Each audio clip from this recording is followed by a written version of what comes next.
Salut, ici Jean-François de Sentier du Bonheur et aujourd'hui, on va parler des cathos, on va parler de l'image que renvoie la société des croyants en général et l'image que renvoie la société et les conséquences que cela peut avoir pour les jeunes et pour les gens qui sont un tant soit peu, on va dire, vulnérables et crédules. Alors, l'exemple que je prendrai, mais en général on a assez souvent ce type d'exemple, c'est que quand on nous présente des croyants, quand on nous présente des gens qui croient à quelque chose, c'est bien souvent des cathos qu'on critique et qu'on stigmatise. Je le répète tout le temps, avec des grosses lunettes double foyer, avec des sandales en cuir, avec pour les hommes et les femmes une sorte ce sont des sortes de caricatures. On se rappelle du film La vie d'un long fleuve tranquille, où on voit, excuse-moi, j'appuie sur ma petite sonnette, où l'on voit des cathos carrément caricaturés.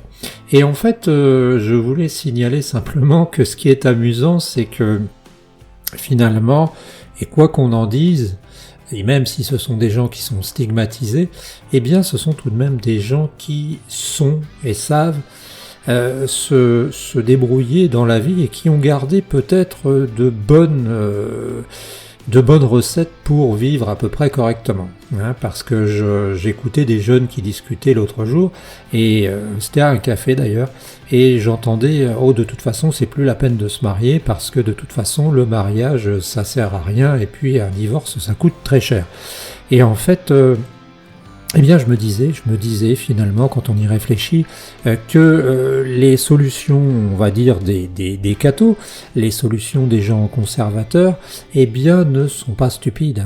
Le fait d'avoir gardé des règles, le fait d'avoir gardé certaines on va dire, lois, je pense que c'est fort utile à soi-même d'essayer de pouvoir garder quelque chose qui permette d'avancer. Et en fait, le problème de notre société, on va encore dire une fois de plus que cette chaîne est une chaîne réactionnaire, mais en fait, le problème de notre société, c'est qu'elle n'a gardé aucune règle. C'est-à-dire que tu entends dire, je reviens sur l'histoire Judith Godrèche, que en fait, elle vivait à 14 ans avec un homme. Ça choque personne, vivre à 14 ans avec quelqu'un. Moi, ça me choque. Comme je l'ai dit, à cet âge-là, faut être chez ses parents. On entend dire pas mal de choses et on s'aperçoit que nous sommes dans une société où on a tout envoyé valser, entre autres le respect. J'entendais l'autre jour que dans une école, je ne sais pas si elle était catholique ou pas, mais il y avait des problèmes énormes je crois que c'était un collège, de discipline. Les élèves mimaient des actes sexuels, les élèves disaient aux profs qu'ils allaient les zigouiller, des choses complètement folles. Et dans cette société, alors non, une fois de plus, je ne travaille pas pour Russia Today ou ce que tu veux, ni même le parti communiste chinois. Je dis simplement que nous sommes aussi les arroseurs arrosés dans l'histoire, c'est-à-dire que, à force de vouloir tout légaliser, même le cannabis qui est une véritable saloperie, on finit par se retrouver dans une situation où la vie devient difficile. Alors ça veut pas dire que quand t'es catholique et que tu te maries, tu vas nécessairement avoir quelqu'un qui va pas te tromper ou que ton couple va durer des milliers d'années. Ça veut simplement dire que je pense, et là il faudra en reparler, quand on se marie par exemple, il doit y avoir une sorte de, de contrat minimum. C'est Bill Gates qui avait sans doute fait ça avec sa femme. On s'est demandé quand il a divorcé, on pense qu'il avait fait un contrat minimum avec sa femme. Je pense que cette idée du contrat minimum, c'est pas mal. C'est-à-dire une sorte de contrat qui disent, je vais faire telle chose, ne pas faire telle chose, et puis aussi, ne pas choisir n'importe qui au premier coup, comme ça, parce que que j'en ai déjà parlé, j'ai déjà travaillé sur ce sujet. Le problème de notre société, c'est qu'on vante une sorte d'amour intemporel, écrit dans les livres, et qu'en fait, eh bien ça, on sait qu'au bout d'un moment, quand les gens finissent par se connaître, etc., eh bien, ils se séparent parce que ça dure pas tout le temps, et puis s'il n'y a pas des enfants, s'il n'y a pas un projet de vie complet, si ça n'est pas inscrit dans quelque chose de logique, eh bien les gens finissent par être complètement dépassés et finissent par se séparer.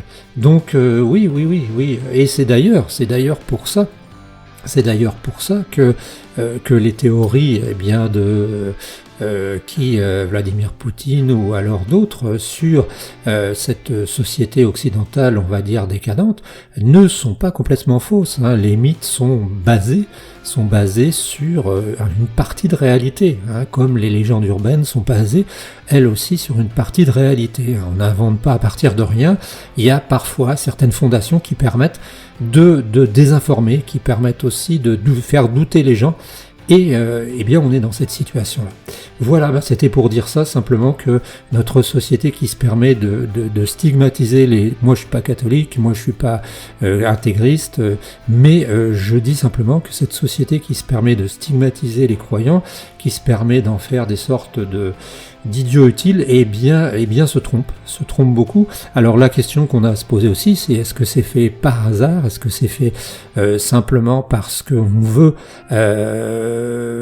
casser tout, ou alors est-ce qu'il y a des idées derrière, est-ce qu'il y a des gens à la manœuvre?